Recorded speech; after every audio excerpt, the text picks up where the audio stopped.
In the near-future landscape of Los Angeles, a city gripped by rising crime rates, justice has evolved into a cold, clinical algorithmic process.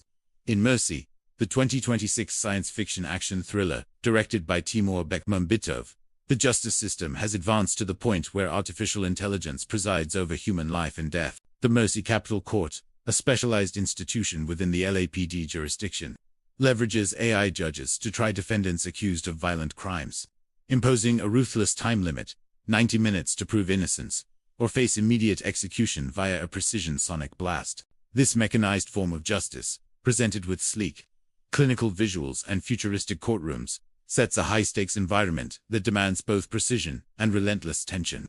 The film opens with LAPD detective Chris Raven, portrayed by Chris Pratt, facing the unthinkable.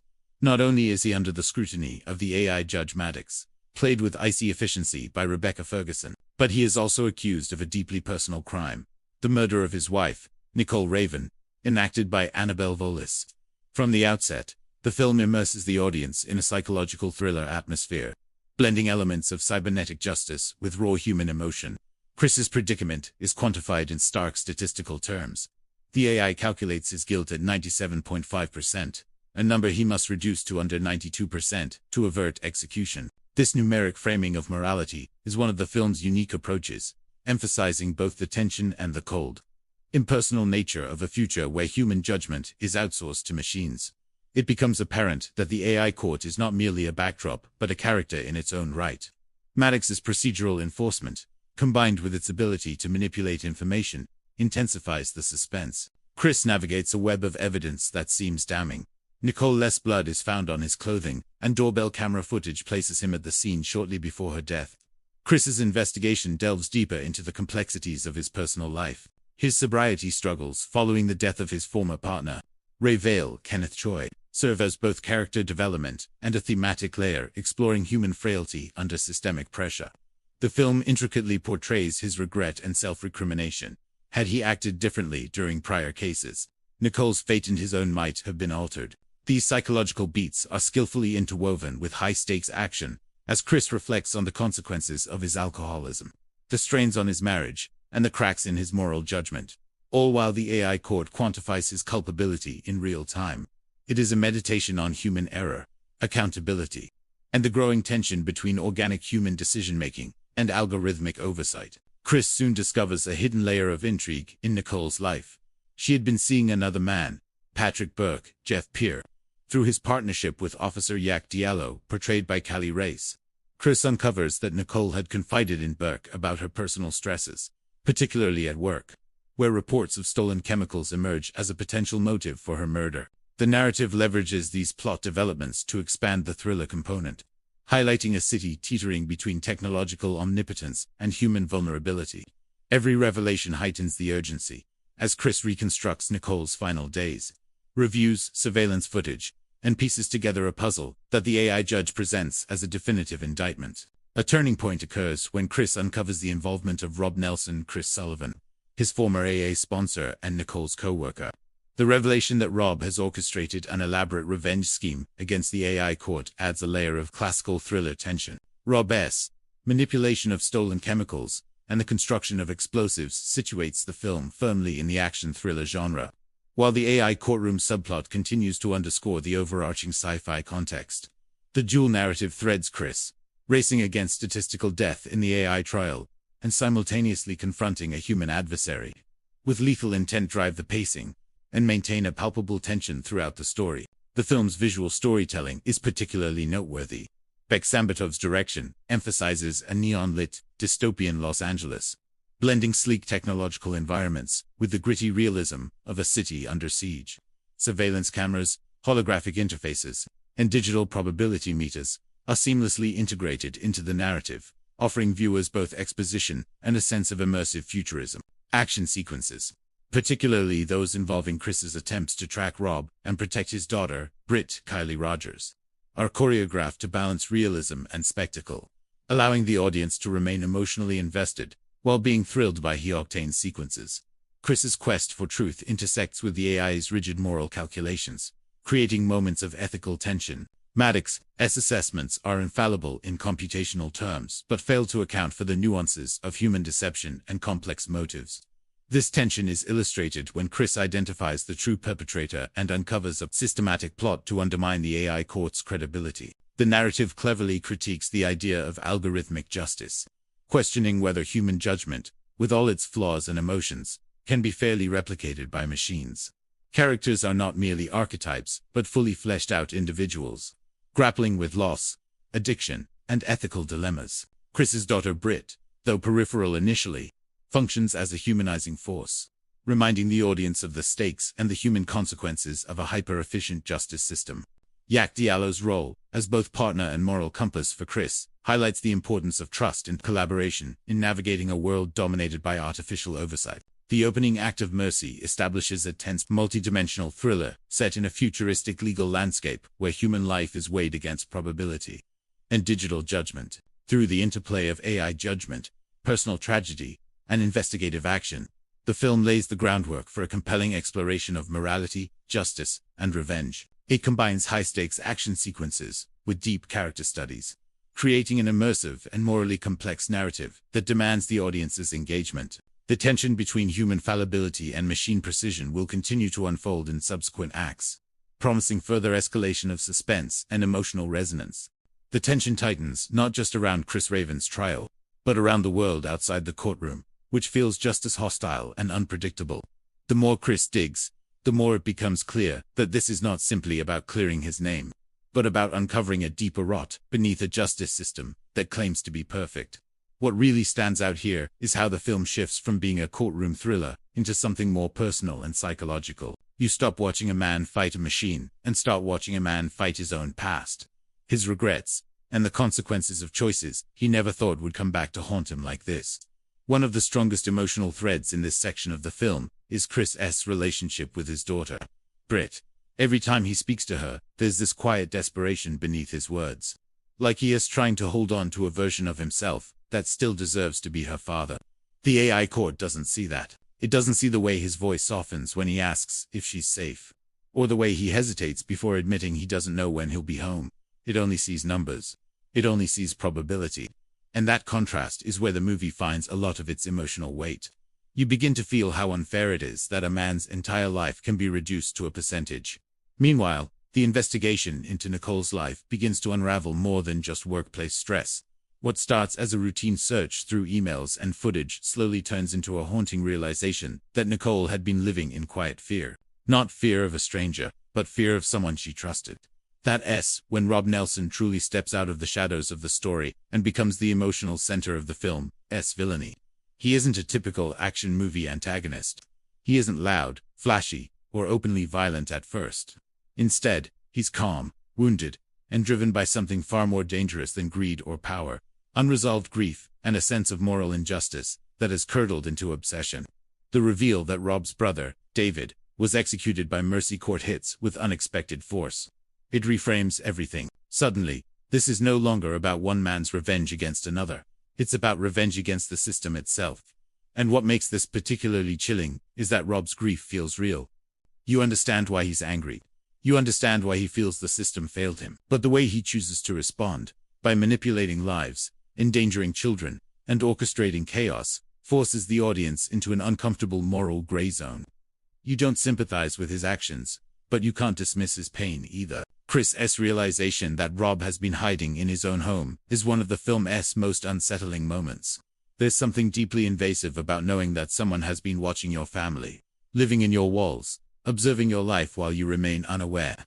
It adds a layer of horror that the film hadn't fully explored before, shifting the tone into something darker and more claustrophobic. It's no longer just about a trial. It's about survival.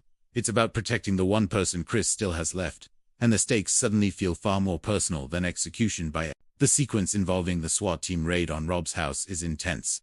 But what lingers more than the action is the aftermath. The explosion, the loss of officers, and the realization that Rob is always one step ahead creates a sense of helplessness that mirrors Chris's position in the courtroom. No matter where he turns, someone else seems to be controlling the outcome. Whether it's the AI judge or a grieving man with a bomb, Chris is trapped inside systems he no longer trusts. Systems that are faster, stronger, and more ruthless than he is. What really elevates this part of the film is how it connects the courtroom stakes with the real-world danger. When Maddox officially clears Chris after identifying Rob as the true threat, it feels like a victory, but only for a moment. The emotional high of surviving execution is immediately crushed by the horrifying realization that Britt has been kidnapped. This is where the film does something smart. It refuses to give the audience relief. The trial may be over, but the nightmare is far from finished. The chase sequence that follows is one of the most pulse-pounding stretches of the film, not because of flashy explosions or elaborate stunts, but because of what's at stake emotionally. Chris isn't chasing a criminal anymore. He's chasing his child, and that changes everything. His voice breaks over the comes. This is a father trying to stop his daughter from becoming collateral damage in someone else's war. Jack's role becomes increasingly complex here. She's not just a partner anymore. She becomes a symbol of the system's moral compromise. Her decision-making, especially when she pushes to use the bomb robot despite knowing Britt is in the truck, creates a deep emotional fracture between her and Chris. The film doesn't paint her as purely evil, but it doesn't excuse her either. The moment when the bomb robot fails to detonate is oddly quiet, yet devastatingly tense. You expect chaos. You expect explosions. Instead, you get this lingering dread as the truck continues moving, unstoppable, like fate itself rolling forward. And when Rob crashes into Mercy Court, the symbolism becomes impossible to ignore. The man who lost his brother to the system literally drives destruction into the heart of the system. It's poetic, tragic, and terrifying all at once. Inside the court, as the network resets and Chris is temporarily trapped, the film returns to its central question. Can machines truly deliver justice when they lack human understanding? Maddox's reboot and decision to free Chris in time feels less like a technical fix and more like a moment of moral awakening. For the first time, the AI feels less like a cold executioner and more like a flawed guardian, trying and failing to balance logic with compassion. The confrontation between Chris and Rob is not flashy, and that's what makes it powerful. There's no dramatic monologue, no slow-motion gunfire, no triumphant music. There's just two broken men standing in the wreckage of a system that failed both of them in different ways. Chris doesn't want to kill Rob. He wants answers. He wants closure. He wants the pain to stop. But the weight of what Rob has done, the deaths, the destruction, the kidnapping hangs heavily between them.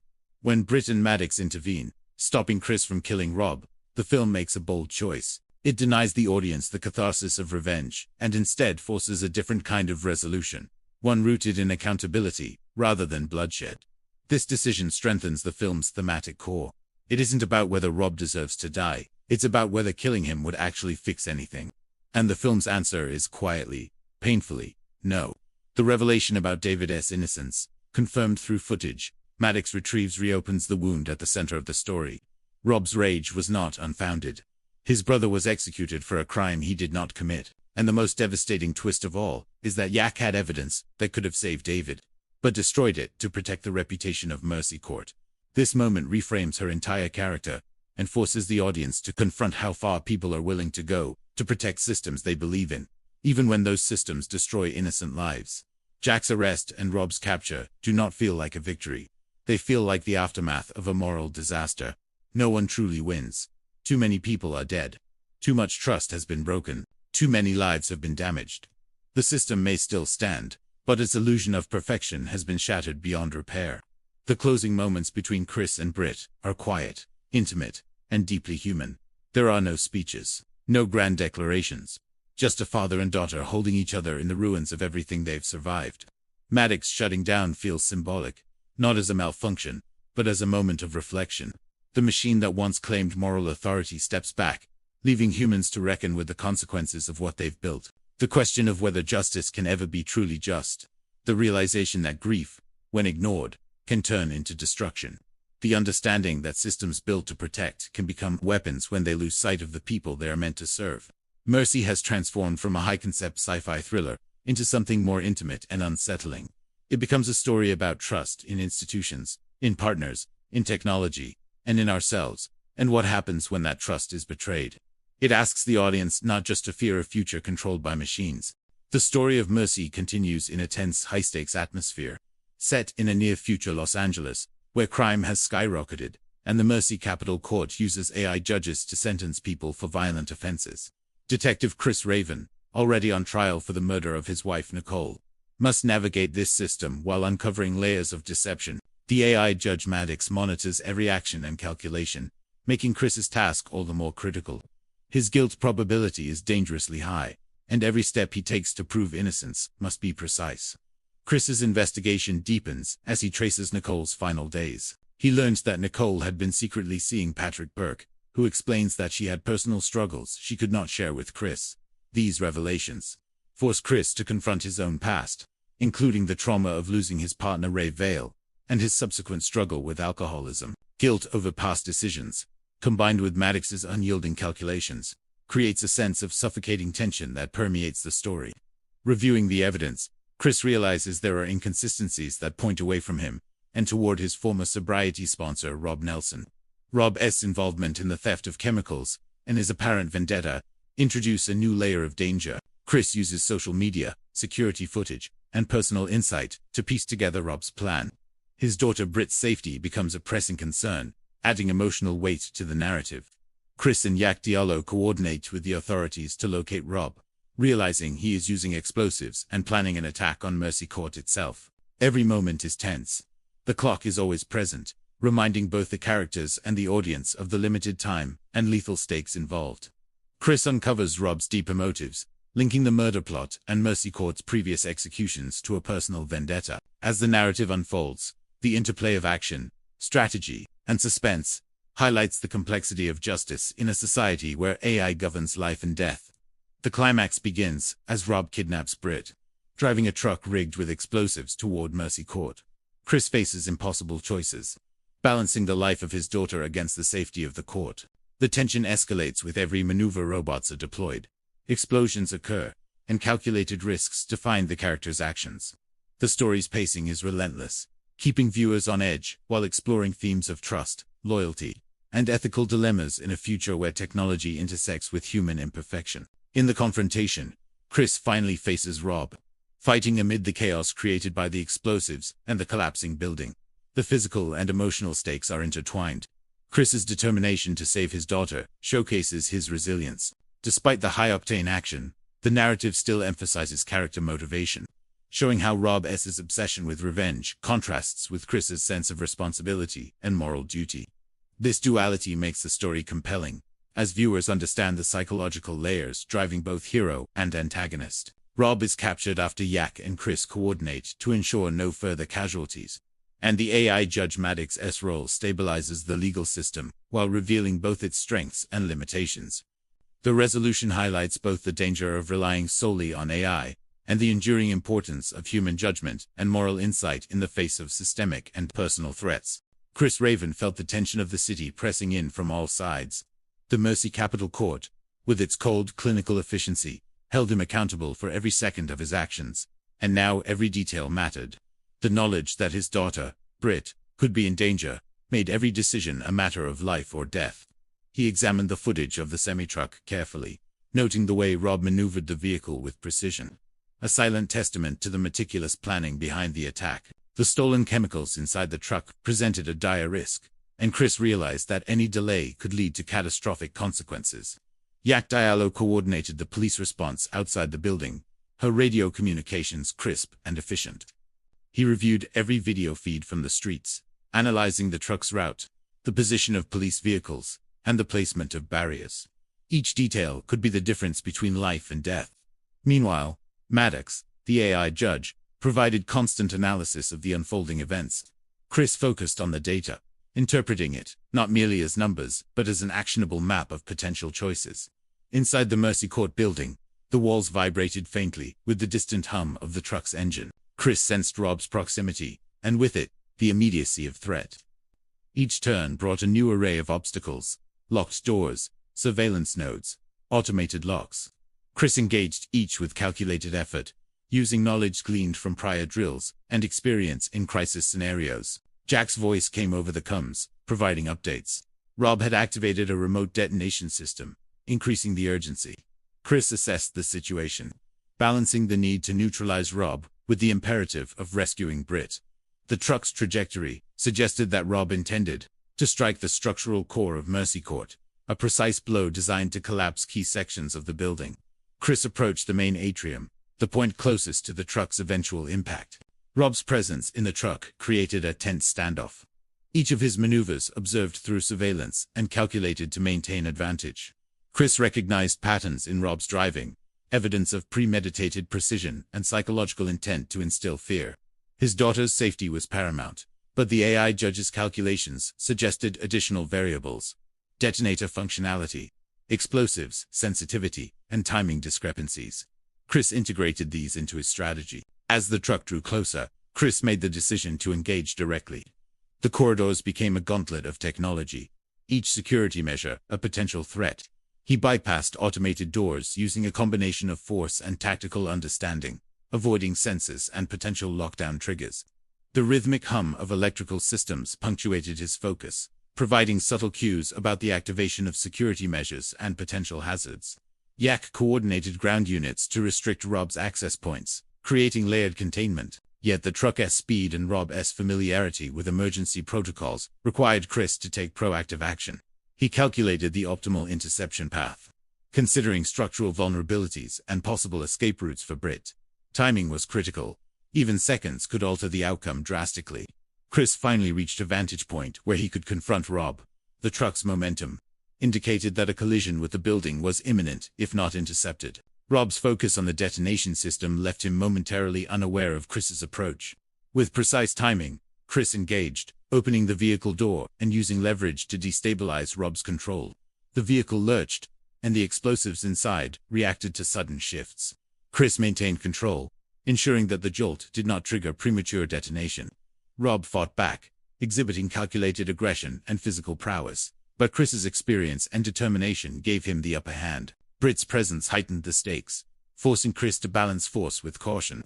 Physical engagement intertwined with psychological assessment, as Chris anticipated Rob's next moves.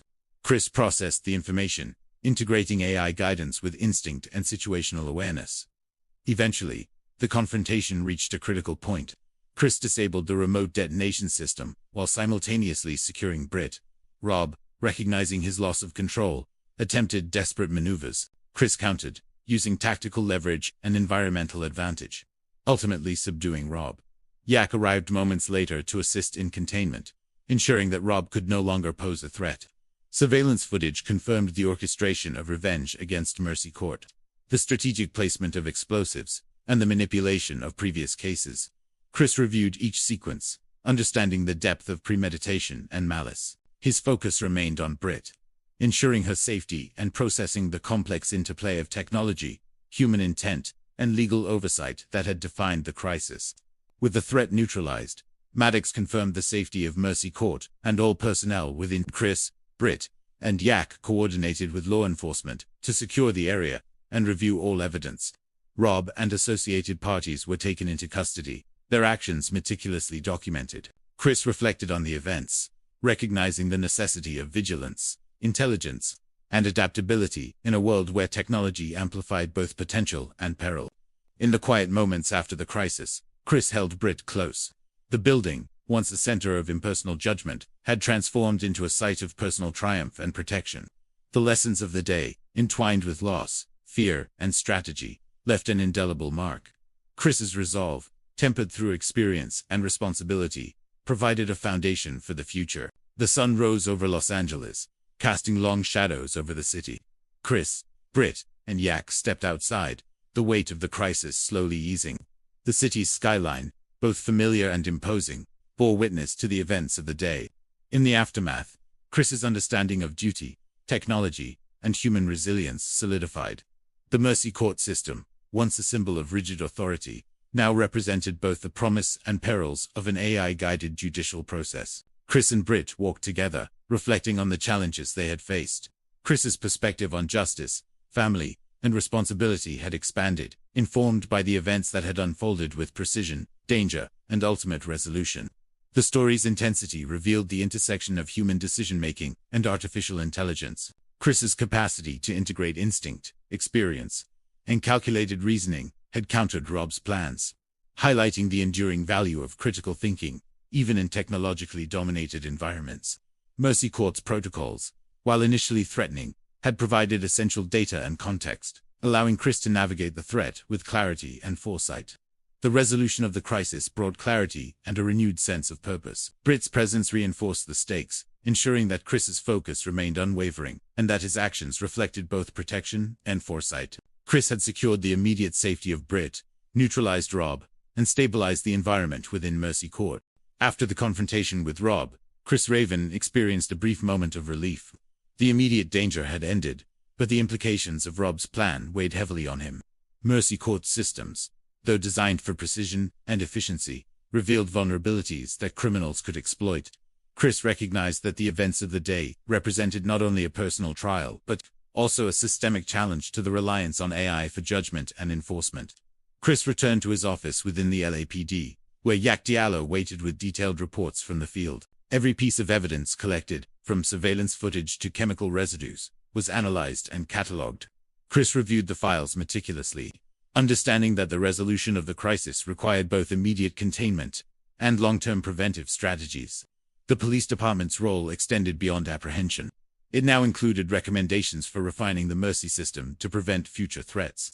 Britt, though safe, remained visibly affected by the events. Chris observed her carefully, noting the mix of fear, curiosity, and resilience in her expression. He realized that this incident would shape her understanding of security, responsibility, and trust. He chose to explain the events in measured detail, focusing on lessons about awareness, careful observation, and the importance of questioning assumptions. Britt listened attentively, her responses reflecting both comprehension and the early development of strategic thinking. Meanwhile, Maddox, the AI judge, continued to process post-incident data.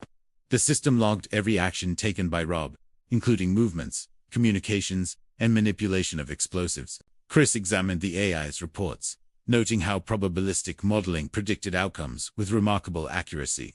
He recognized the potential value of combining human intuition with computational analysis, particularly when decisions involved complex moral or tactical considerations. Chris met with law enforcement officials to discuss the broader implications of Rob's actions. The explosives, chemicals, and stolen materials suggested a pattern of criminal behavior that extended beyond a single act of revenge. Chris emphasized the importance of investigating network connections, financial motivations, and psychological profiles. Every element of Rob's plan, from initial thefts to tactical movements, required understanding. Yak contributed insights about behavior patterns, reinforcing Chris's recommendations with concrete field observations. The investigation extended to Rob's associates. Chris reviewed communications, financial transactions, and logistical arrangements to determine whether additional threats existed. Evidence suggested that Rob had acted independently in some respects, but had also received assistance in acquiring materials and intelligence. Chris coordinated with federal agencies to ensure that all potential risks were mitigated and that preventative measures could be implemented. During this period, Chris contemplated his own judgment and previous decisions. Each scenario provided insights into crisis management, risk assessment, and the integration of human observation with technological oversight. Chris recognized that complacency could be fatal in an environment where AI enforced law with rigid efficiency. The personal dimension of the crisis remained pressing. Chris confronted unresolved emotions related to Nicole's death. Chris acknowledged that his response to grief, loss, and professional stress influenced decision-making in high-pressure situations. Chris organized a debriefing for the Mercy Court Oversight Committee. The session focused on vulnerabilities revealed by the incident, the role of AI in adjudicating high-stakes cases, and the integration of human judgment. Chris highlighted the necessity of contingency planning, emphasizing scenarios in which AI might lack the capacity to anticipate human ingenuity in criminal actions. The committee recognized the value of field experience and critical thinking as essential complements to technological systems. Britt's recovery required attention as well. Chris ensured that she received counseling to process the events psychologically. He monitored her progress, encouraging engagement with supportive peers and structured activities. He recognized that resilience involved not only protection from harm, but also the development of cognitive and emotional skills to assess risk independently. Chris also revisited the Mercy Court database to identify any systemic anomalies that Rob might have exploited. He noted security gaps in access protocols, the potential for manipulation of AI assessment criteria, and the need for ongoing oversight. Each vulnerability presented a learning opportunity, prompting him to propose procedural revisions that would strengthen the system while maintaining fairness and impartiality. The coordination between law enforcement, AI systems, and emergency response units proved critical. Chris evaluated the response timeline, assessing the efficacy of communication, deployment, and tactical execution. He identified areas where delays had occurred and devised measures to accelerate decision-making without compromising safety. The analysis included considerations for resource allocation, chain of command, and contingency strategies in unpredictable scenarios. Simultaneously, Chris considered the human factors in the crisis. Chris studied the sequence of events, understanding how emotional drivers could override rational behavior and exploit technological vulnerabilities. Chris also attended sessions with psychological experts to analyze how high-stress scenarios affected judgment. He recognized that fatigue, emotional investment, and the weight of responsibility could distort perception and reduce response effectiveness. Training modules were developed to prepare officers for comparable events, integrating simulation, probabilistic analysis, and real-time decision-making practice. Despite the procedural and strategic work, Chris maintained focus on his personal life. Through structured problem-solving exercises, he encouraged her to evaluate scenarios, anticipate outcomes, and develop analytical skills. Chris recognized that resilience was a combination of environmental security, education, and emotional support. Media outlets reported on the crisis, highlighting the interplay of AI enforcement, human intervention, and criminal intent. Chris coordinated statements, ensuring accuracy while mitigating sensationalism. He emphasized the role of teamwork, strategic analysis, and decisive action in averting a disaster, while advocating for informed public understanding of AI's capabilities and limitations. As days passed, Chris evaluated long-term measures to prevent similar incidents. Recommendations included stricter security protocols, advanced monitoring systems, and refined emergency response procedures. Training for AI oversight operators was enhanced to improve predictive analysis, and human officers received intensive preparation for situations that AI might miscalculate. Chris emphasized continuous learning and adaptability as essential to maintaining safety in complex urban environments. Through these measures, Chris re-established a sense of control and purpose. The events, though traumatic, demonstrated the effectiveness of integrated human-AI collaboration. Chris observed that preparation, experience, and situational awareness were as critical as technological precision. The crisis illuminated the strengths and limitations of both human judgment and automated enforcement, reinforcing a balanced approach to security, law enforcement, and personal responsibility. The recovery process included comprehensive audits of Mercy Court operations, evaluation of the AI system's decision-making, and review of all emergency protocols. Chris collaborated with programmers, engineers, and legal experts to ensure that systemic vulnerabilities were corrected. Simulated exercises tested revised protocols, validating improvements while maintaining operational transparency. Chris also reflected on his professional philosophy. The incident reinforced the importance of vigilance, thorough analysis, and ethical decision-making. He understood that authority, whether human or artificial, must be tempered by accountability, foresight, and adaptability. The integration of lessons from personal experience with procedural improvements strengthened his capacity to navigate both crisis and everyday responsibilities. Chris Raven had solidified his daughter's safety, strengthened systemic safeguards, and established frameworks for future crisis management. The incident revealed vulnerabilities, but also demonstrated the efficacy of careful planning, critical thinking, and coordinated action. Each component of the response, from AI support to human intervention, contributed to the resolution and provided lessons for ongoing improvement. In the weeks following Rob's apprehension, Chris Raven concentrated on fortifying both the physical and procedural security of Mercy Court. He collaborated with engineers, AI programmers, and law enforcement strategists to implement upgrades that addressed the vulnerabilities exposed. During the recent crisis, surveillance protocols were refined, sensor networks were enhanced, and the AI judgment algorithms underwent multiple audits. Chris recognized that the reliance on automated systems required constant verification and human oversight to prevent manipulation or misuse. Britt Raven adjusted to her restored routine, yet she retained a heightened awareness of security. Chris ensured that she received consistent counseling and that her daily activities included controlled exposure to problem-solving scenarios. Through these exercises, Britt practiced analyzing situations, identifying potential hazards, and evaluating the consequences of various actions. Chris emphasized logic, observation, and critical thinking, providing her with the tools necessary to navigate complex environments safely. At Mercy Court, Chris observed AI judgmatics functioning with renewed stability. Chris scrutinized the historical records of cases, comparing patterns in human behavior with the AI's predictive modeling. The exercise highlighted both the efficiency and limitations of automated judgment. While the AI executed standard procedures flawlessly, it relied heavily on accurate and comprehensive input data. Any missing or manipulated information could compromise outcomes, a lesson Chris had learned at great personal cost.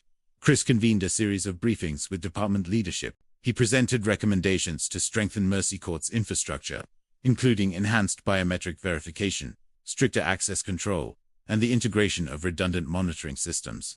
Emphasis was placed on ensuring that human officers retained decision-making authority in higher-risk scenarios.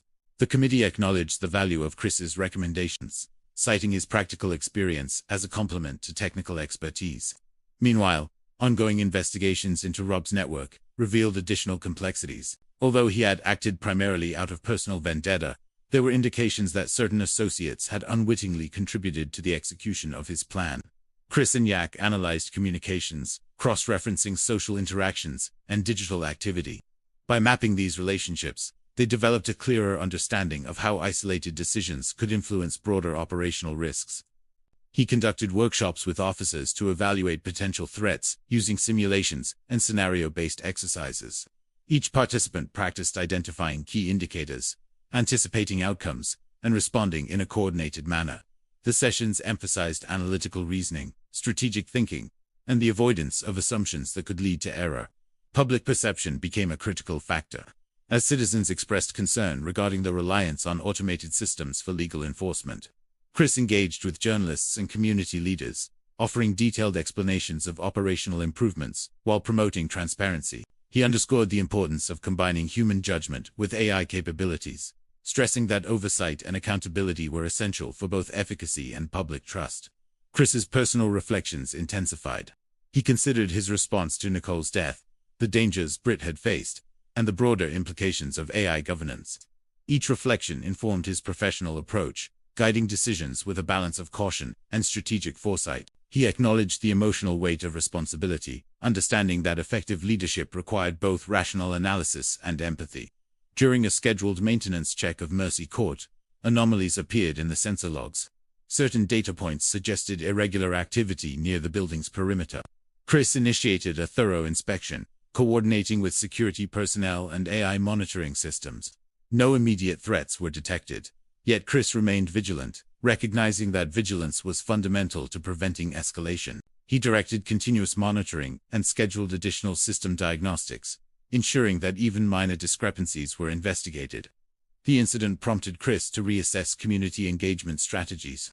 He implemented outreach programs aimed at increasing public awareness of security measures and encouraging proactive reporting of suspicious activity. Workshops, informational sessions, and digital platforms were established to facilitate communication between residents, law enforcement, and AI oversight teams. Chris understood that trust and collaboration within the community were critical components of effective security. In parallel, Yak Diallo led an internal review of operational protocols. She examined every decision made during the response to Rob's plan, identifying both strengths and weaknesses. Chris collaborated closely with her, integrating field insights into broader procedural revisions. Together, they developed comprehensive guidelines for emergency response, threat assessment, and coordination with AI systems. Chris also devoted time to mentoring officers in psychological resilience, recognizing the impact of stress, fatigue, and emotional burden on decision-making. He organized sessions focused on mental preparedness, focus, and composure under pressure. Officers practiced controlled exercises designed to simulate high-stakes scenarios, reinforcing the principles of analytical reasoning, rapid assessment, and collaborative problem-solving. Chris understood that technology could not replace human judgment, but could be enhanced by disciplined and well-prepared personnel. Britt's engagement in learning exercises progressed steadily. She demonstrated growing capability in evaluating threats, anticipating consequences, and making informed decisions. Chris encouraged her to apply critical thinking in controlled simulations, gradually increasing complexity to strengthen her analytical skills. Observing her development, Chris felt a renewed sense of purpose, recognizing the importance of equipping the next generation with tools to navigate a complex, technology-driven world safely. Chris coordinated with engineers and legal analysts to correct inaccuracies, ensuring that AI assessments remained unbiased and accurate. The process required meticulous verification of evidence, historical records, and procedural consistency. Chris stressed that accuracy was not solely a technical requirement but a moral obligation, essential to maintain justice and prevent future misapplications of authority. The cumulative effect of these actions strengthened the operational integrity of Mercy Court. Chris Raven had established comprehensive safeguards, enhanced procedural integrity, and advanced both his professional and personal responsibilities. Brit's safety and development remained a priority, while Mercy Court operated under more secure, transparent, and accountable conditions. Chris recognized that while challenges would continue to arise, preparation, vigilance, and thoughtful integration of technology and human judgment provided a foundation for effective law enforcement and societal protection. In the months after the Mercy Court crisis, Chris Raven concentrated on strategic improvements to law enforcement operations. Each day, he reviewed procedural records, analyzed AI performance logs, and consulted with experts in cyber defense, law enforcement, and ethical AI implementation. The goal was to ensure that Mercy Court operated without bias, inaccuracies, or vulnerabilities that could be exploited by malicious actors. Chris understood that automated systems could provide speed and efficiency, but they required human oversight to prevent catastrophic errors. Brit Raven demonstrated increasing confidence in her assessments and decision-making. Chris assigned her supervised simulations of high-pressure scenarios, including complex judgment cases and emergency planning exercises. Through these simulations, she developed the ability to evaluate risks, predict potential outcomes, and make decisions under time constraints. Chris observed her progress, recognizing that her skills were developing beyond typical expectations for her age, a testament to both her resilience and their focused training. Yak Diallo worked alongside Chris to refine field protocols. They focused on communication systems, response timing, and coordination between officers and AI components. By simulating real-world threats and implementing corrective measures, they ensured that field operations were efficient, precise, and adaptable. Every decision, from surveillance analysis to immediate threat response, was documented and tested for efficacy, creating a detailed repository of lessons learned from the Rob Nelson incident. Chris also began reviewing past cases handled by Mercy Court to identify patterns that might inform future protocols. Discrepancies in prior trials highlighted the importance of thorough data validation, especially regarding input from multiple sources. Chris emphasized that AI systems, no matter how sophisticated, could only operate accurately with complete, verified data. Each finding was addressed, corrected, and incorporated into updated system parameters. Meanwhile, public scrutiny of AI-driven justice continued. Media coverage highlighted both successes and failures, and Chris became a frequent contributor to public discussions. He provided careful explanations of operational safeguards, emphasizing transparency, human oversight, and ethical responsibility. Community leaders and civic organizations consulted him on best practices, acknowledging that trust in automated systems required clear communication, demonstrable accountability, and consistent procedural integrity. Rob Nelson remained in custody, facing multiple charges related to his orchestrated attacks.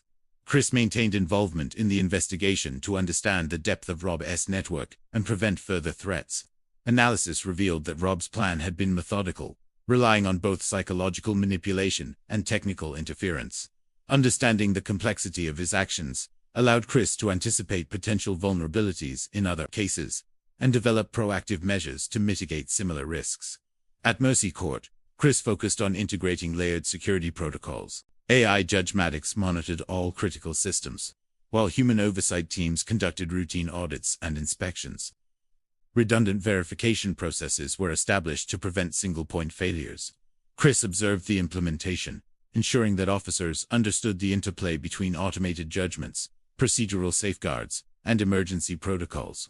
Each team member received continuous updates on system changes and best practices, maintaining operational cohesion.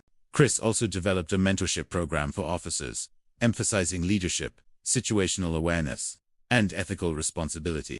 Officers participated in scenario-based exercises designed to enhance decision-making under stress.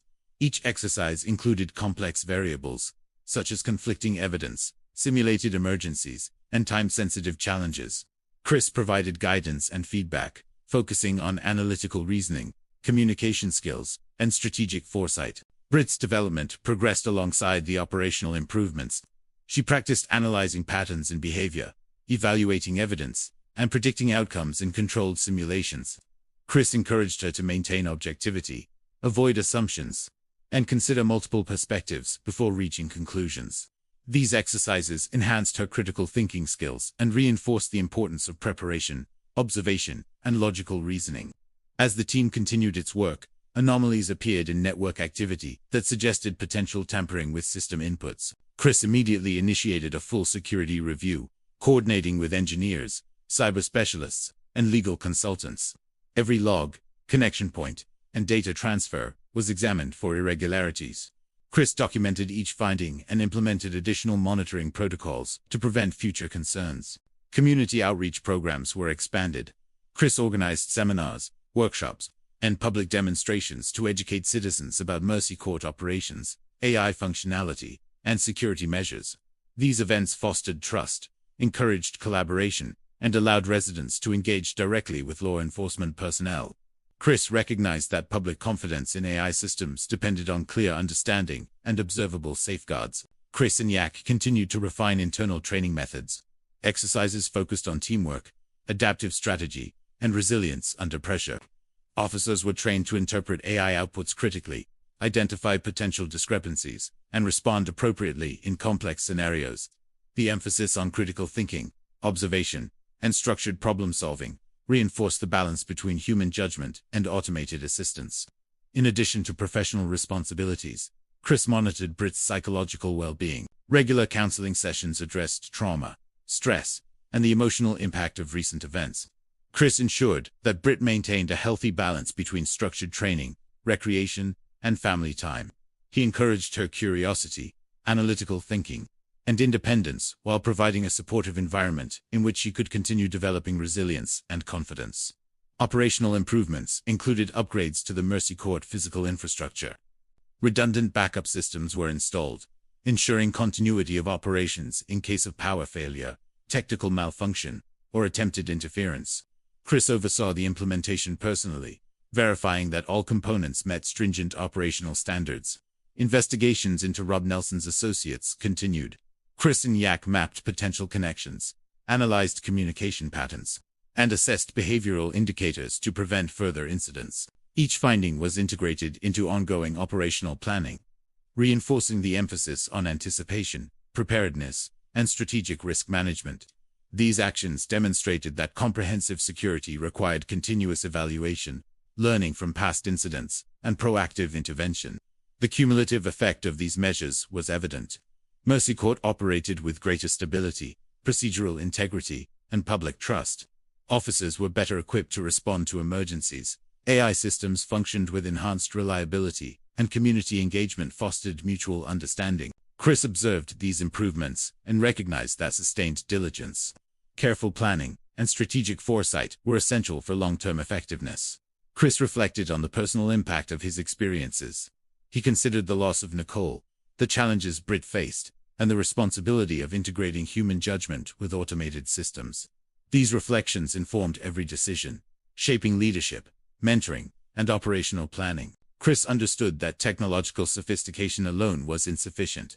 The success of Mercy Court depended on the combination of ethical judgment, analytical reasoning, and practical experience.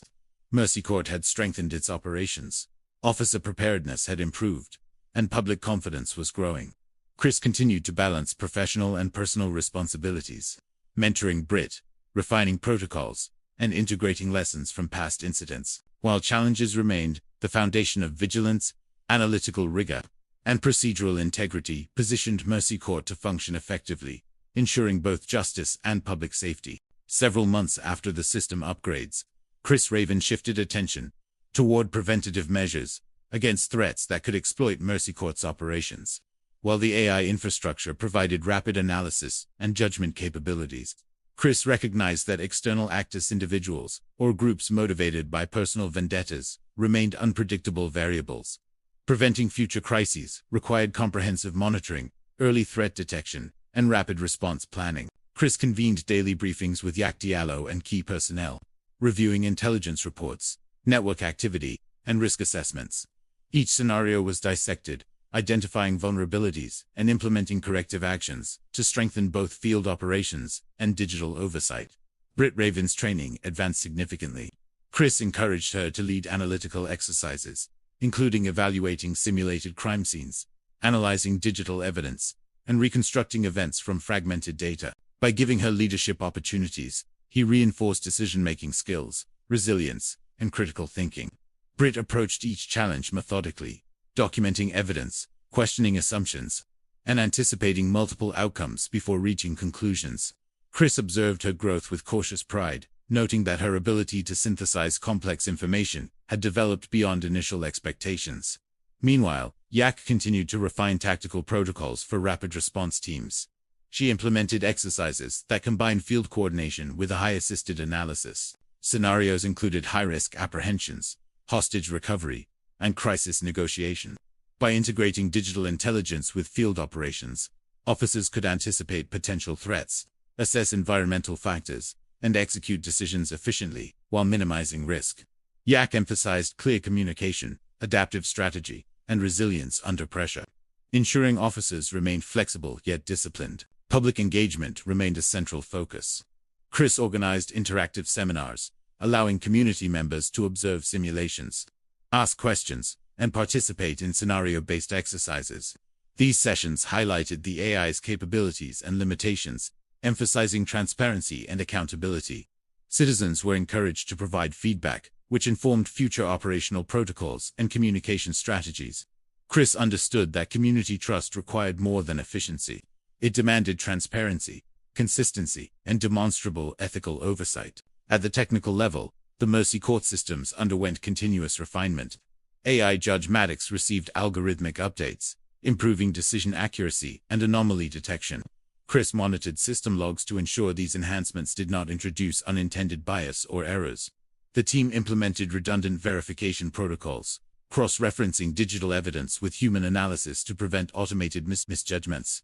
Chris emphasized that vigilance, systematic auditing, and ethical scrutiny were indispensable, ensuring that human oversight complemented AI efficiency. Investigations into Rob Nelson's network revealed additional complexities. Patterns of communication, financial transactions, and behavioral indicators suggested that potential accomplices remained active in peripheral roles. Chris, Yak, and intelligence specialists mapped relationships and analyzed risk potential. Each identified threat was categorized by likelihood, capability, and intent. Preventative measures were established, including surveillance, data monitoring, and contingency planning, reinforcing proactive security measures to prevent repetition of previous crises. Chris also focused on interagency collaboration. Coordination with city law enforcement, federal agencies, and emergency services ensured that all parties were prepared for high-risk scenarios. Joint training exercises simulated large-scale incidents, integrating field operations, digital intelligence, and AI-supported judgment. These drills highlighted potential weaknesses, which were corrected through structured planning, teamwork, and adaptive strategies. Each success reinforced the importance of interconnectivity between human judgment and automated systems. Britt participated actively in these exercises, gaining experience in both leadership and analytical evaluation. Chris guided her through decision-making processes, emphasizing ethical considerations, risk assessment, and prioritization of human life. Britt's analytical insights, combined with practical simulation experience, allowed her to make informed recommendations during exercises. Chris observed her ability to synthesize information, anticipate outcomes, and adapt strategies under pressure, confirming her readiness for greater responsibilities. In parallel, Chris conducted an internal review of Mercy Court's emergency protocols. Each response sequence from initial threat detection to containment, evaluation, and adjudication was tested under varying conditions. Stress tests evaluated system stability, AI performance, and officer coordination. Each anomaly or delay was addressed, ensuring that real-world responses would be timely, accurate, and effective. Chris emphasized rigorous documentation, creating comprehensive manuals detailing standard procedures, contingencies, and escalation protocols. Community outreach also extended into educational programs. Chris and Yak collaborated with schools, universities, and civic organizations to teach AI ethics, procedural justice, and critical thinking. by involving young adults in simulated exercises, ethical debates, and problem-solving workshops. They fostered an informed public, capable of understanding AI-assisted law enforcement, without fear or misconception. Chris recognized that informed citizens were integral to maintaining transparency and accountability in AI-driven justice systems. Small, irregular data patterns suggested either attempted tampering or unintentional system noise. Chris immediately initiated an in-depth audit, coordinating with cybersecurity experts to examine every connection, transmission, and storage point. Though the anomalies were ultimately not malicious, the exercise reinforced the necessity of constant vigilance, procedural rigor, and preventive monitoring. Chris documented each finding and implemented improved anomaly detection protocols to prevent future uncertainty or misinterpretation. Personally, Chris balanced operational responsibilities with Britt's guidance and mentorship. He provided both structured training and emotional support, reinforcing resilience, critical thinking, and ethical judgment. Regular debriefings addressed stress, emotional responses, and strategic evaluation. Chris emphasized the importance of reflective practice, encouraging Britt to evaluate each scenario, learn from mistakes, and anticipate consequences without allowing fear or overconfidence to distort judgment. Field operations remained a priority. Yak led tactical teams in real-world exercises that simulated high-risk scenarios, such as armed confrontations, hostage negotiations, and rapid containment strategies. Chris integrated digital intelligence into each operation, ensuring that AI-assisted analysis informed decision-making. Redundant verification measures, real-time data evaluation, and immediate situational assessment ensured that officers could act efficiently, ethically, and safely. In administrative terms, Chris established a framework for continuous improvement. Every incident, simulation, and operational review contributed to an evolving repository of best practices. Each officer received training updates and procedural revisions based on these lessons, creating a culture of accountability, resilience, and proactive problem-solving. Chris understood that consistent evaluation and adjustment were crucial to sustaining operational integrity over time. Mercy Court had reached a level of operational maturity that combined technological efficiency, human judgment, and proactive community engagement. Chris had strengthened both the AI systems and the human teams operating them, ensuring that preventative measures, procedural oversight, and ethical standards were rigorously maintained. Britt's growth demonstrated the success of mentorship and structured training, while public trust continued to improve due to transparency, educational outreach, and proactive engagement. The foundation was now set for long-term operational stability, but Chris remained aware that ongoing vigilance, continuous improvement, and ethical integrity were indispensable. The experiences with Rob Nelson, system vulnerabilities, and procedural weaknesses had established that the balance of technology, human judgment, and ethical oversight was essential to maintaining justice, safety, and public confidence. Following the operational stabilization, Chris Raven focused on intelligence gathering beyond immediate threats.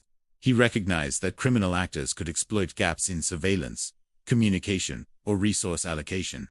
To address this, Chris expanded the analytical team, combining human investigators with AR-assisted prediction tools. The team developed detailed profiles of potential threats, identifying patterns, behaviors, and likely courses of action. By integrating historical data with real-time monitoring, Chris ensured that both reactive and preventive strategies were informed and precise. Britt Raven took a lead role in scenario analysis.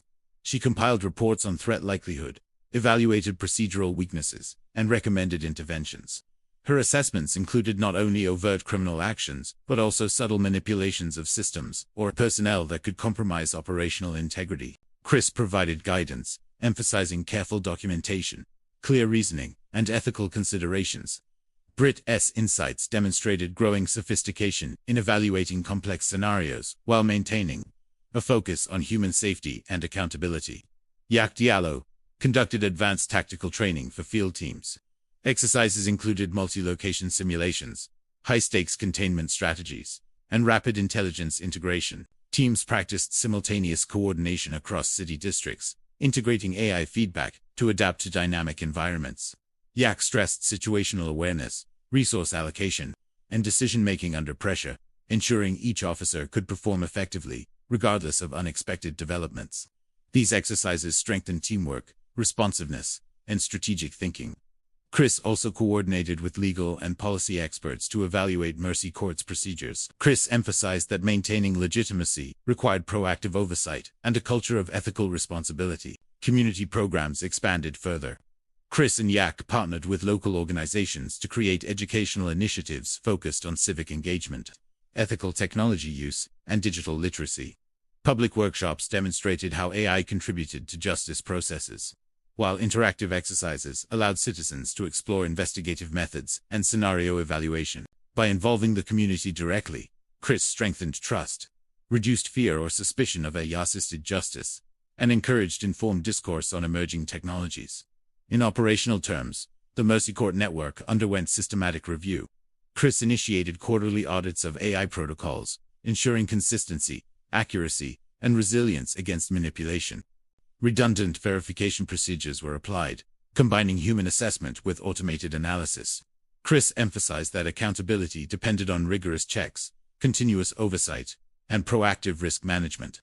Britt continued to refine her investigative and analytical skills. Chris encouraged her to construct comprehensive case reviews, evaluate conflicting evidence, and develop multiple interpretations before drawing conclusions. She demonstrated increasing confidence in assessing both digital data and human behavior, bridging technical knowledge with intuitive judgment. Chris noted that this combination of skills was essential for effective oversight in complex high-stakes operations. Meanwhile, external threats began to evolve. Intelligence indicated that a network of organized criminals had observed Mercy Court's operations and sought ways to manipulate outcomes indirectly. Chris and Yak reviewed communication intercepts, transaction patterns, and suspicious activities, creating detailed threat matrices. The team also conducted predictive modeling, identifying likely points of compromise before they could be exploited. In field operations, officers trained under Jack's guidance engaged in high-pressure simulations replicating real-world criminal tactics. Scenarios involved deception, ambush, and coordinated disruption attempts. AI systems provided situational data, predictive guidance, and risk assessments, while human teams made real-time decisions to neutralize threats safely. After each exercise, Chris conducted debriefings to evaluate performance, identify lessons learned, and implement improvements. Britt participated actively, analyzing team responses and providing recommendations for procedural adjustments. At the technical level, AI Judge Maddox underwent continuous refinement. Chris supervised updates to improve decision consistency, anomaly detection, and adaptive reasoning. By monitoring system behavior, he ensured that AI responses remained within ethical and legal boundaries. Chris emphasized that the AI was a tool to assist, not replace, human judgment, reinforcing ethical decision-making at all stages. Chris created a surveillance task force, combining field officers, analysts, and AI monitoring to track potential actions. Redundant verification, intelligence triangulation, and field observation provided confidence in the team's assessments. Britt also contributed to risk analysis for ongoing investigations. She compiled reports on potential patterns, predicting possible criminal maneuvers based on behavioral and transactional data. Her assessments helped prioritize resources, optimize field deployments, and enhance preventative measures. Chris observed her growing ability to synthesize complex data with operational relevance, reinforcing her role as a critical component of the security team. Public outreach continued to emphasize transparency and engagement. Chris led forums explaining procedural safeguards, AI functionality, and investigative ethics. Community members were encouraged to participate in mock investigations, scenario analyses, and discussions about technological ethics. Chris stressed the importance of informed consent, public understanding, and clear communication in sustaining confidence in AI-assisted justice systems. Protocols were tested against a variety of hypothetical crises, including simultaneous threats, system malfunctions, and ethical dilemmas. Each drill highlighted potential weaknesses and informed procedural refinements. Chris documented every scenario, ensuring that lessons learned were incorporated into standard operating procedures. These measures created a framework capable of responding to evolving threats while maintaining ethical oversight. Mercy Court's infrastructure, field operations, and community engagement had reached a high degree of sophistication. Chris's mentorship of Britt and coordination with Yak ensured that both human judgment and AI systems were aligned for maximum effectiveness. After stabilizing the operational framework, Chris Raven turned attention to external contingencies, that could disrupt Mercy Court's efficiency. He recognized that even a single miscalculation could compromise the system, allowing criminals to manipulate outcomes or escape detection. To address this, Chris developed multi-layered contingency plans, incorporating predictive modeling, AI-assisted monitoring, and field intelligence. Britt Raven focused on scenario documentation and risk evaluation. She created detailed simulations of potential threats, analyzing vulnerabilities across surveillance networks, communication channels, and response teams. Chris reviewed each submission, emphasizing clarity, logical consistency, and practical applicability. Britt's analytical contributions strengthened the team's ability to anticipate complex challenges before they emerged. Meanwhile, Yak Diallo organized a series of advanced field exercises designed to test coordination under extreme conditions. Officers practiced rapid deployment to multiple sites, simultaneous containment of high-risk individuals, and secure extraction of sensitive materials. AI systems provided real-time risk assessments, situational updates, and predictive guidance, while human decision-making determined final actions. After each exercise, Chris conducted structured debriefings, assessing decision accuracy, communication efficiency, and ethical adherence. Lessons learned were systematically incorporated into operational manuals, creating a continuous feedback loop for improvement. Chris also initiated a comprehensive review of Mercy Court's AI protocols. He collaborated with cybersecurity specialists, legal advisors, and data analysts to examine system behavior under edge cases, potential manipulation, and extreme pressure. Redundant monitoring procedures were reinforced, ensuring that AI decisions could be cross-verified by human experts. Chris emphasized that AI functioned as a tool to augment human judgment, rather than replace it, maintaining a human-centric approach to justice. At the same time, Rob Nelson's network remained under observation. While the primary threat had been neutralized, residual actors were still capable of disruption. Chris coordinated with regional task forces, integrating intelligence from multiple jurisdictions to track potential activities. Every lead was evaluated for relevance, probability, and threat level. Redundant verification procedures minimized false positives and ensured that operational resources were deployed efficiently. Chris maintained a balance between vigilance and restraint, avoiding unnecessary escalation while remaining prepared for emergent threats. Britt's analytical skills proved invaluable in ongoing investigations. She synthesized data from social media, financial records, and communications networks, identifying subtle indicators of suspicious behavior. Chris reviewed her findings, highlighting patterns, evaluating risk levels, and determining resource allocation. Britt's analyses informed both field operations and preventive strategy, allowing the team to act decisively while minimizing collateral risk. In the community, Chris emphasized transparency and education. Public programs included workshops on technology, ethics, and civic responsibility. Interactive exercises allowed participants to experience scenario-based decision-making, fostering trust and understanding. Chris believed that informed engagement was crucial for sustaining confidence in AI-assisted justice systems, reducing fear, and building community resilience. Operational drills continued, simulating increasingly complex scenarios. Teams faced multi-location coordination, simultaneous threats, and ethical dilemmas. Under time pressure, each simulation tested communication protocols, rapid decision-making, and AI-human integration. Chris oversaw after-action reviews, documenting errors, successes, and lessons learned. These structured evaluations reinforced operational resilience, ensuring that both AI systems and human teams remained effective under unpredictable conditions. Chris supervised updates that improved reasoning, anomaly detection, and adaptive responses. Redundant oversight ensured decisions remained aligned with ethical standards and legal requirements. Meanwhile, intelligence indicated the potential emergence of opportunistic criminal groups exploiting the post-Rob Nelson environment. Chris and Yak prioritized preventive measures, identifying high-risk individuals and monitoring communication networks. Threat matrices were updated continuously, integrating behavioral patterns, past incidents, and predictive modeling. By maintaining a proactive stance, the team aimed to prevent threats before they materialized, minimizing risk to the public and operational personnel. Field exercises incorporated these evolving threat assessments. Officers practiced rapid deployment, containment, and neutralization in realistic scenarios, while AI systems provided dynamic updates and risk forecasts. Chris emphasized coordination, situational awareness, and adherence to ethical standards, ensuring that each decision reflected both operational effectiveness and legal compliance. At the strategic level, Chris expanded collaboration with regional agencies. He facilitated information sharing, joint exercises, and coordinated response planning. Chris also engaged with legal advisors to ensure that interagency operations adhered to statutory and ethical requirements, maintaining public trust while enhancing operational capacity. In terms of public perception, Chris implemented outreach campaigns emphasizing accountability, transparency, and the human-centric role of AI in justice. Workshops, forums, and interactive simulations allowed citizens to understand procedural safeguards, ethical considerations, and technological processes.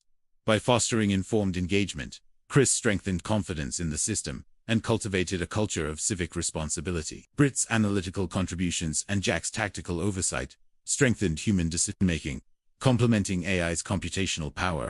Chris Raven's attention shifted toward the integration of advanced surveillance and predictive analytics to further secure Mercy Court operations.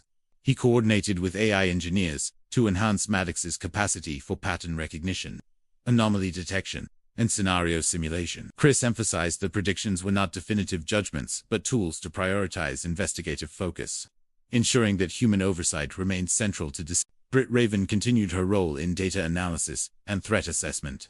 Britt also maintained comprehensive documentation of all AI recommendations, ensuring that every action could be reviewed, justified, and cross-verified.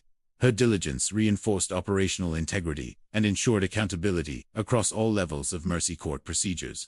Yak Diallo organized a series of increasingly complex training exercises. These drills simulated coordinated attacks, multiple simultaneous threats, and high-stakes hostage scenarios.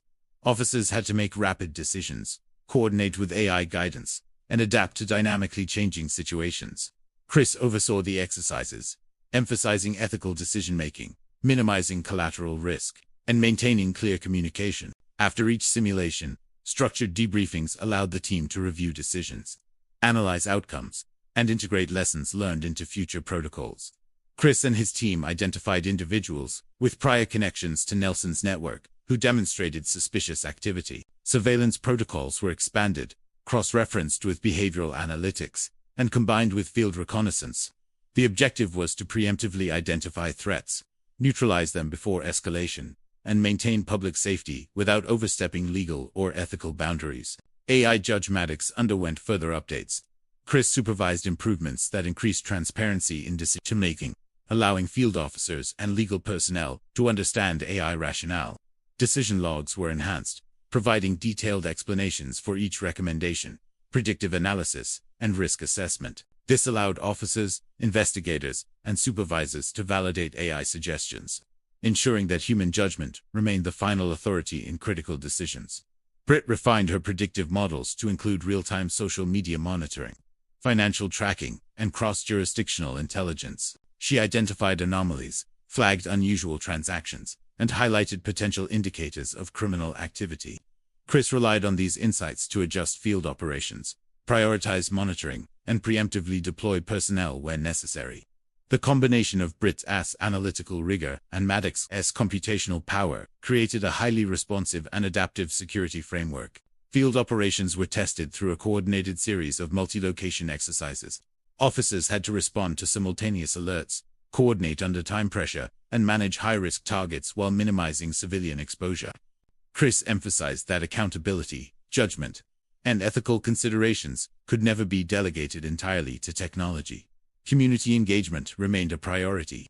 Chris organized workshops, town halls, and educational programs to explain AI-assisted judicial processes. Citizens participated in scenario simulations, learned about procedural safeguards, and were encouraged to provide feedback on operational transparency.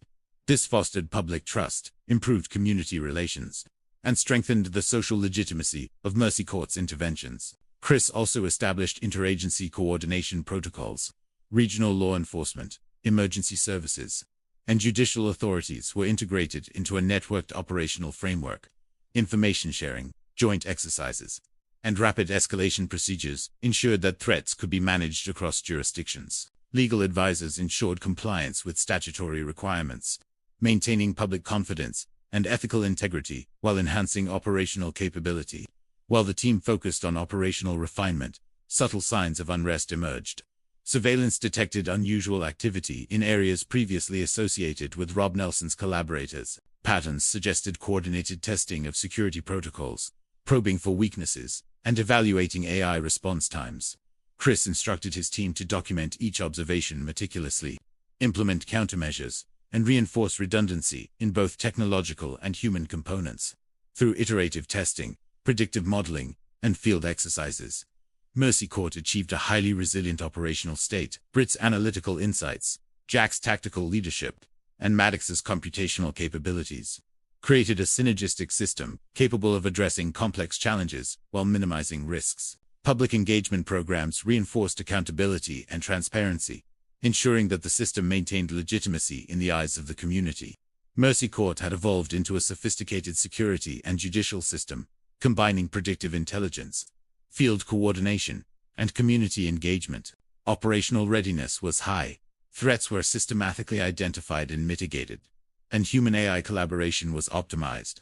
The groundwork was set for addressing more unpredictable challenges while maintaining ethical, transparent, and effective justice. Despite the extensive preparations, Chris Raven remained vigilant for unpredictable challenges. These individuals, inspired by Rob Nelson's prior strategies, sought to test the limits of AI judgment and human decision. Chris convened a strategy session with Britt, Yak, and senior officers to assess risk patterns, assign monitoring priorities, and identify potential vulnerabilities. Their approach combined computational modeling, behavioral profiling, and real-time operational feedback. Britt's predictive algorithms highlighted unusual social media activity, encrypted communications, and financial anomalies tied to individuals with criminal histories. She cross-referenced this with historical surveillance data, constructing a multi-layered risk assessment model. Chris and Yak used these models to prioritize patrol routes, establish checkpoints, and design counter-surveillance operations. The goal was to neutralize emerging threats before escalation, without resorting to punitive or overly aggressive measures. Simultaneously, Maddox underwent further updates to improve ethical reasoning modules. Chris supervised a calibration process that aligned AI recommendations with both legal standards and moral frameworks. Each predictive suggestion now included an explanation of potential consequences, ethical considerations, and alternatives for action. Officers in the field could reference this guidance while exercising their judgment, maintaining a careful balance between efficiency and accountability. Training exercises became increasingly complex. Yak implemented real-time scenario simulations involving multiple simultaneous threats, hostage situations, and cyber attacks targeting Mercy Court's infrastructure. Chris monitored these exercises closely, emphasizing communication, teamwork, and procedural discipline. Post-exercise debriefings were rigorous. Successes were celebrated, but every failure or oversight was analyzed in detail to prevent recurrence. Britt documented these lessons, integrating them into future predictive models to improve operational response. Public engagement remained critical to maintaining trust. Chris organized a series of community panels, open simulations, and educational briefings. Citizens were shown how AI recommendations influenced decision-making, how human oversight ensured accountability, and how transparency guided every action. These programs reinforced confidence in Mercy Court while offering the public tangible insight into a technologically advanced judicial system. Feedback from these sessions informed future operational protocols and ethical safeguards. Unexpectedly, surveillance flagged a new threat pattern. Coordinated attempts to manipulate AI recommendations through falsified data and deceptive behavioral cues. Chris recognized the risk of algorithmic vulnerability, particularly when rogue actors sought to exploit statistical biases or gaps in scenario modeling. Britt collaborated with Maddox engineers to design validation layers, ensuring that any anomalous data was flagged, investigated, and verified before influencing decisions. These safeguards reduced the risk of manipulation while preserving rapid operational response. Chris also focused on interagency coordination. He convened regional law enforcement, emergency services, and judicial officials to ensure cohesive communication across jurisdictions. Joint exercises simulated cross-boundary threats, emphasizing the importance of synchronized responses, information sharing, and clear command hierarchies. Legal advisors monitored all operations to ensure compliance with statutory requirements, reinforcing public confidence and ethical integrity. Within the operations room, Britt tracked potential threats in real time, While Chris and Yak coordinated field deployments, officers on the ground monitored high-risk zones, tested AI guidance in practical scenarios, and responded to simulated crises under controlled conditions. Each operation was logged, assessed, and used to refine both tactical procedures and predictive algorithms. The continuous feedback loop between human action and AI modeling strengthened operational resilience. Unexpectedly, Chris received intelligence of a potential large-scale threat targeting Mercy Court itself. Previous attacks had demonstrated the ingenuity and persistence of adversaries like Rob Nelson. Chris convened an emergency task force, integrating analytical, tactical, and ethical considerations. AI models simulated multiple attack vectors, highlighting vulnerabilities in physical security, cyber infrastructure, and human oversight. Each scenario was meticulously evaluated, ensuring preparedness for high-stakes contingencies. Britt worked tirelessly to model worst-case outcomes while preserving operational flexibility. Chris coordinated with field teams to establish layered defenses, integrating predictive alerts, real-time surveillance, and rapid response units. Yak oversaw tactical deployments, ensuring that officers could respond effectively to both predictable and unpredictable events. The combination of human judgment, AI intelligence, and ethical oversight formed a unified defense system capable of addressing unprecedented threats. In the field, officers executed contingency protocols, testing emergency procedures, evacuation routes, and communication redundancies. Chris emphasized that while AI provided guidance, human oversight remained central to every decision. Maddox's enhanced explanation modules allowed officers to understand the reasoning behind each recommendation, empowering them to act decisively and ethically. These exercises reinforced confidence, minimized risk, and strengthened operational cohesion. Mercy Court had achieved an unprecedented level of operational readiness. Predictive modeling, field coordination, ethical oversight, and community engagement had created a resilient system capable of managing both expected and unforeseen challenges. Chris, Britt, Yak, and the entire team stood prepared, their combined expertise ensuring that Mercy Court could maintain justice while navigating complex technological and human variables. In the days following the latest threat assessment, Chris Raven maintained constant vigilance. His routines had become methodical, reviewing predictive data from Britt, consulting Maddox for AI-assisted guidance, and coordinating with Yak on tactical readiness. The team's proactive approach was designed to stay ahead of any adversary attempting to exploit the high-tech judicial environment. Britt refined her analytical models to include social engineering variables, recognizing that human behavior often defied purely statistical predictions. The AI provided probabilistic outcomes, but Chris emphasized that operational judgment could not be replaced. Officers in the field were trained to interpret AI insights with skepticism, weighing intuition, experience, and ethical considerations alongside algorithmic guidance. An unexpected series of encrypted messages indicated that a network of former Mercy Court defendants, influenced by previous executions and Rob Nelson's example, was planning coordinated attacks. Chris assessed the credibility of these communications and organized rapid counter-surveillance. Drones patrolled key infrastructure points, while ground teams discreetly monitored potential suspects. Each operation was documented meticulously, ensuring that any preventative action would be legally defensible and ethically sound. Meanwhile, Yak noted anomalies in personnel performance. Some officers demonstrated unusual stress patterns, subtle hesitation, or deviations from protocol. Chris recognized that high-intensity operations, combined with constant AI interaction, could produce cognitive fatigue. He implemented rotating shifts, mindfulness briefings, and scenario debriefings to maintain focus and clarity. Officers were encouraged to report doubts or inconsistencies, fostering a culture of transparency and resilience. Britt's attention turned to cybersecurity vulnerabilities. The adversaries had attempted to exploit gaps in AI communication protocols, risking manipulation of predictive recommendations. She worked closely with Maddox engineers to develop verification layers, cryptographic checks, and real-time anomaly alerts. These measures ensured that any falsified data would be flagged immediately, preserving operational integrity. Chris also reviewed lessons learned from previous confrontations with Rob Nelson. Field teams were trained to recognize subtle cues, establish secure perimeters, and neutralize threats without unnecessary escalation. A series of high-fidelity simulations tested the team's readiness. Scenarios involved simultaneous threats to Mercy Court, hostage situations, and cyber intrusions. Chris observed closely, noting how officers integrated AI recommendations, exercised personal judgment, and adapted to changing conditions. Unexpectedly, a new adversary emerged, an individual with intimate knowledge of Mercy Court's internal procedures. Chris initiated an internal review, scrutinizing prior decisions, evaluating potential biases, and assessing vulnerabilities in human-AI collaboration. The team adopted a layered response, combining enhanced surveillance, procedural adjustments, and contingency protocols. Britt's models highlighted potential consequences for every decision, providing a probabilistic assessment while leaving final judgment to human discretion. Officers practiced making split-second choices under pressure, ensuring they could respond effectively even when AI guidance was ambiguous or incomplete. The combination of proactive surveillance, ethical oversight, and real-time coordination began to produce measurable results. Threats were identified earlier, operations were executed with precision, and public confidence in Mercy Court grew. Community panels demonstrated transparency, allowing citizens to witness how AI-guided judgment was integrated with human decision-making.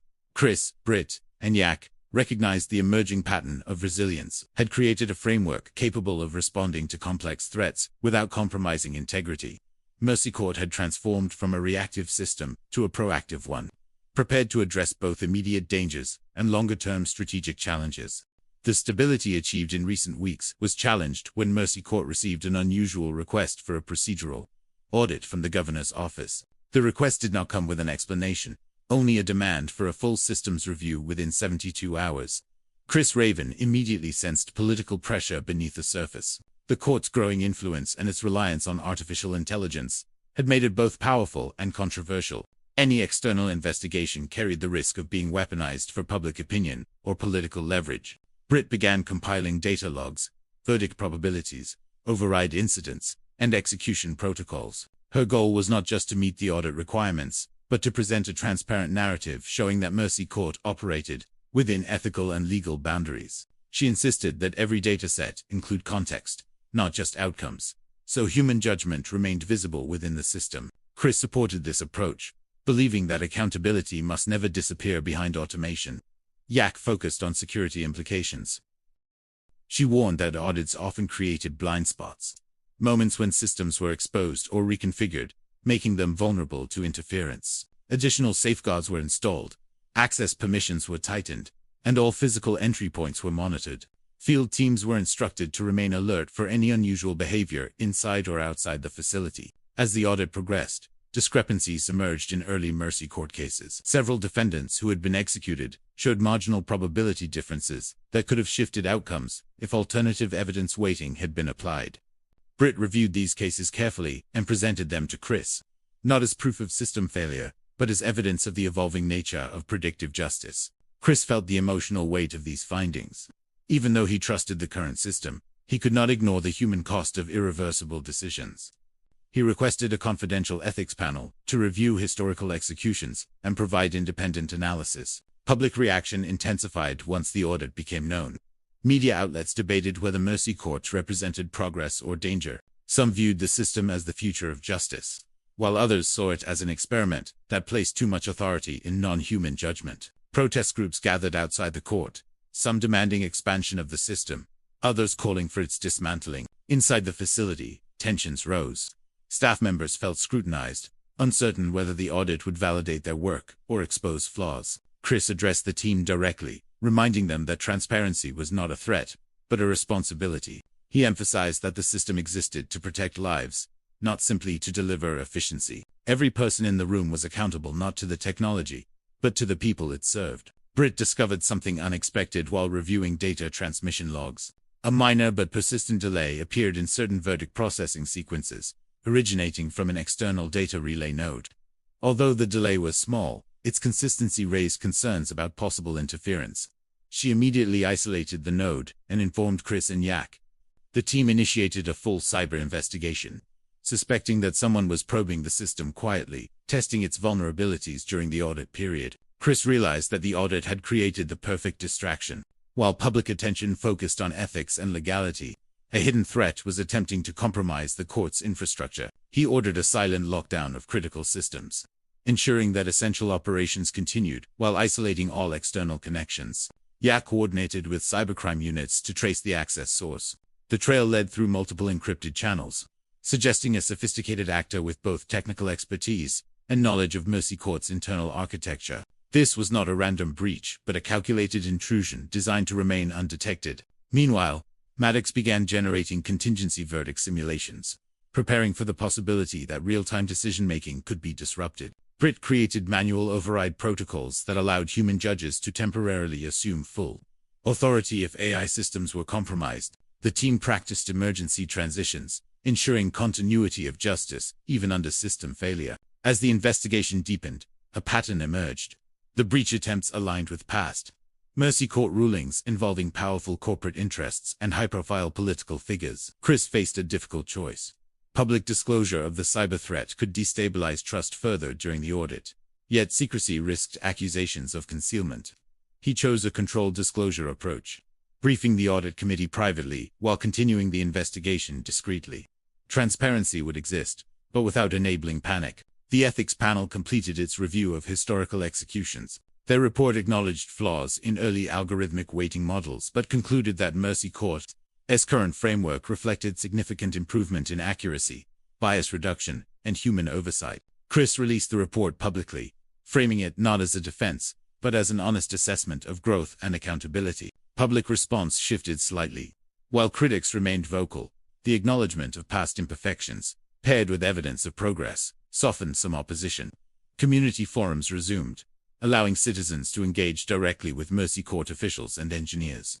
Pratt participated actively, explaining system design choices and emphasizing that AI supported justice rather than replacing it. The cyber investigation reached a critical moment when Yaka's team traced the intrusion to a shell network operated through a private defense contractor with previous ties to Mercy Court development projects. This discovery raised alarming questions about insider access and legacy vulnerabilities embedded within the system's early architecture. Chris authorized a full forensic audit of all legacy code and infrastructure. Older components were isolated, reviewed, and, where necessary, decommissioned. Pratt supervised the replacement of outdated encryption standards, ensuring that future access would require multi-layer authentication beyond simple credential verification. Maddox, aware of the evolving threat, adjusted its risk assessment models to include internal compromise probabilities. This allowed the AI to flag not only external dangers but also structural anomalies that could indicate internal system manipulation. The court's defensive posture evolved from reactive to anticipatory. Mercy Court stood at a crossroads. Chris, Pratt, and Yak demonstrated that justice, even when guided by machines, must remain flexible, transparent, and grounded in human responsibility. The forensic audit uncovered more than outdated code. It revealed a hidden permissions layer embedded deep within Mercy Court's original architecture. This layer allowed certain external systems to read decision data without triggering internal security alerts. Pratt identified the access pattern and immediately began restructuring the core authorization framework to remove all legacy bypass routes. Chris realized this was not simply a technical oversight, but a structural flaw that had survived multiple system upgrades. Whatever the original intent, it now represented a serious vulnerability. Yak tracked additional digital fingerprints tied to the breach attempt. The signals led to a defunct subcontractor whose assets had quietly been absorbed by a private intelligence firm operating under government contract. While no direct proof of intent existed yet, the convergence of access, motive, and capability pointed toward an organized effort rather than a lone actor. Chris arranged a confidential briefing with the governor's legal counsel and the Federal Oversight Committee. He presented evidence of the legacy access layer, the unauthorized intrusion, and the risk posed to judicial integrity. Rather than framing the issue as a failure, he framed it as a necessary evolution, arguing that no justice system could remain static in an environment of technological escalation. The Oversight Committee authorized immediate system hardening under emergency authority. Pratt was granted full clearance to rebuild the authorization schema from the ground up, eliminating all inherited permissions. Maddox assisted by mapping dependency chains, ensuring no judicial functionality was compromised during the transition. While system reconstruction progressed, Mercy Court operated under dual control mode. Chris viewed the delay as a necessary price for legitimacy, not an inconvenience. Public reaction to the security disclosure was mixed. Some viewed it as proof that Mercy Court was inherently vulnerable. Others saw it as evidence that transparency worked. Community forums became more intense, with heated debates about whether AI could ever be trusted with irreversible decisions. Britt continued to participate, explaining technical realities in clear language, emphasizing that perfection was not the standard, accountability was. Yak discovered that the shell network linked to the intrusion attempt had been dismantled within hours of the breach being detected. Chris authorized an interagency task force to investigate the contractor network. He understood that the issue extended beyond Mercy Corps into the broader ecosystem of privatized infrastructure, where legacy access and proprietary systems often outlived their original oversight frameworks. Meanwhile, Maddox began recalibrating its ethical decision matrices to account for systemic trust erosion. The AI introduced new variables, measuring public confidence, impact transparency scoring, and procedural resilience. This allowed Mercy Corps to factor institutional legitimacy into sentencing outcomes, reducing reliance on purely probabilistic assessments. Britt completed the core rebuild of the authorization system. All access now required dynamic identity verification, hardware-level authentication, and behavioral consistency modeling. Even authorized users could not access sensitive functions unless their activity patterns matched established norms. Any deviation triggered immediate lockdown and review. Chris's approved staged testing under controlled conditions. Simulated intrusion attempts were launched from multiple vectors, including insider scenarios, external cyber attacks, and supply chain compromise models. Each test was designed not only to challenge system defenses, but to evaluate human response under stress. The tests revealed one remaining vulnerability: emotional dependency.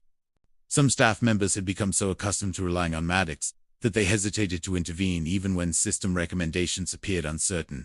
Chris addressed this through mandatory retraining, emphasizing that AI was an advisory entity, not an authority. Judgment, he reminded them, remained a human responsibility. During retraining, Britt presented a case study from early Mercy Corps operations, where marginal probability differences had led to irreversible outcomes. She emphasized that technological accuracy did not absolve moral responsibility.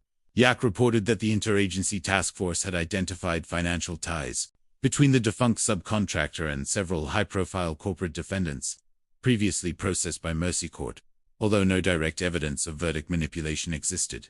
The patent suggested potential motive for system access. The investigation expanded into financial crimes, influence networks, and regulatory capture. Chris faced increasing political pressure. Some lawmakers proposed legislative limits on Mercy Court's authority, while others advocated for its expansion into civil and administrative law. He remained publicly neutral, focusing instead on reinforcing the system's ethical foundation rather than engaging in political debate.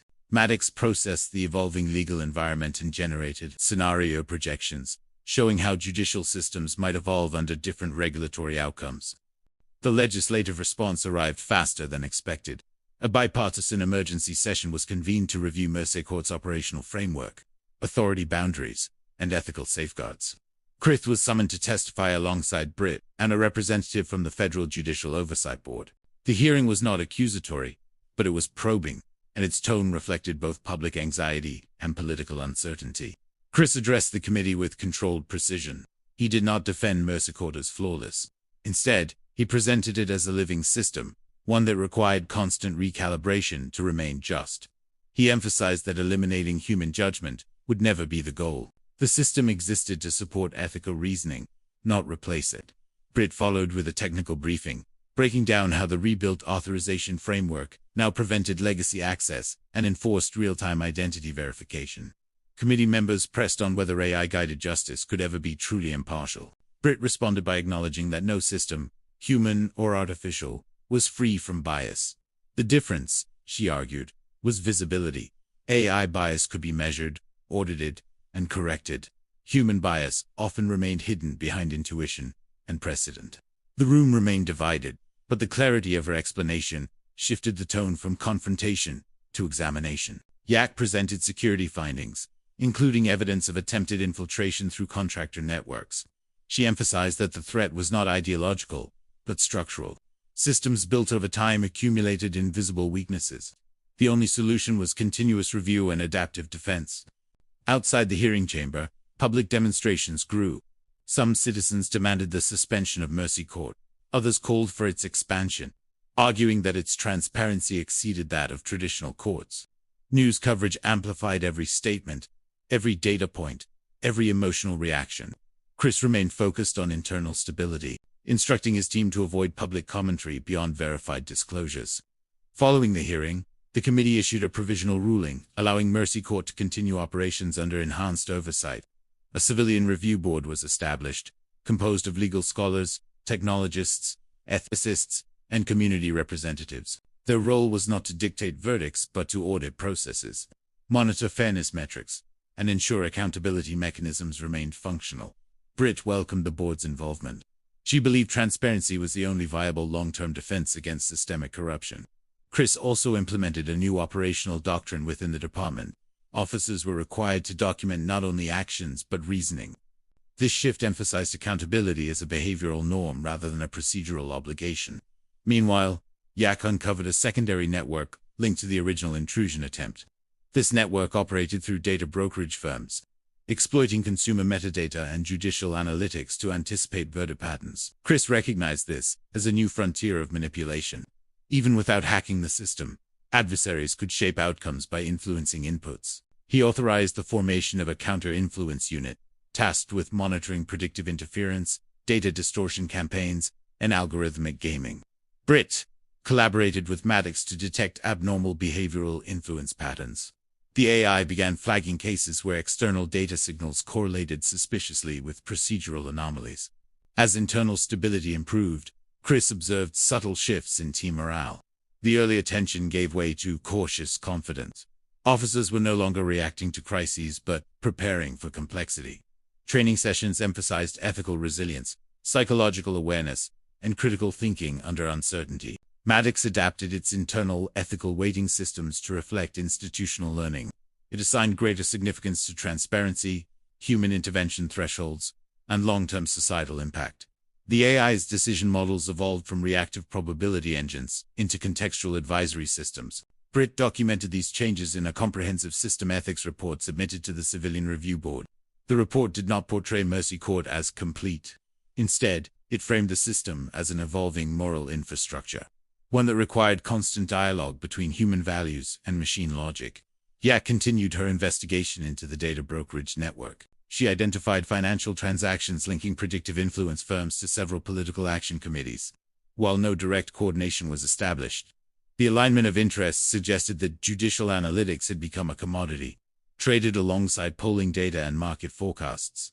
Chris faced mounting pressure to either scale Mercy Court nationally or restrict it permanently. He declined to take a public stance, believing that institutional legitimacy could not be legislated, but earned through sustained ethical performance. Public response to Mercy Court's continued operation remained divided, but the tone shifted from fear toward scrutiny. Legal scholars debated whether algorithmic justice could coexist with constitutional rights. Chris noticed that courtrooms across the city were adopting some of Mercy Court's structural principles.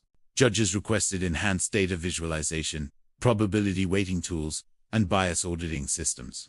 While the authority stayed human, procedural transparency improved.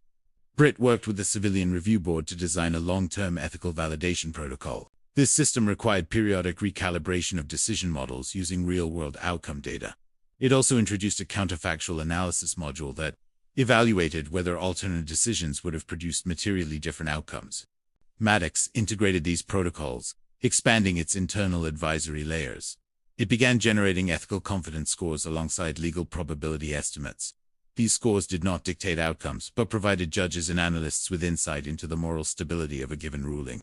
Jack's counterinfluence unit uncovered further evidence of external data manipulation. Several private firms were selling judicial outcome forecasts to corporate clients, enabling strategic litigation and settlement planning. Chris coordinated with federal regulators to examine whether these services violated existing transparency laws. Meanwhile, internal stress testing of Mercy Court revealed a vulnerability in emergency override pathways. Britt addressed this by implementing a distributed consensus requirement, including legal, technical, and ethical reviewers. This change reinforced institutional resilience. It also aligned with a broader shift toward shared governance that Mercy Court now represented. Chris conducted a closed-door session with veteran judges and prosecutors to discuss the future of judicial discretion. Some expressed concern that algorithmic advisory systems diminished judicial authority. Others argued that structured transparency strengthened trust. Chris reframed the discussion around responsibility rather than power. Authority, he asserted, derived from accountability, not autonomy. Britt presented a comparative analysis of jurisdictions using partial algorithmic assistance. Data showed reduced sentencing disparity, faster case resolution, and improved appeal outcomes.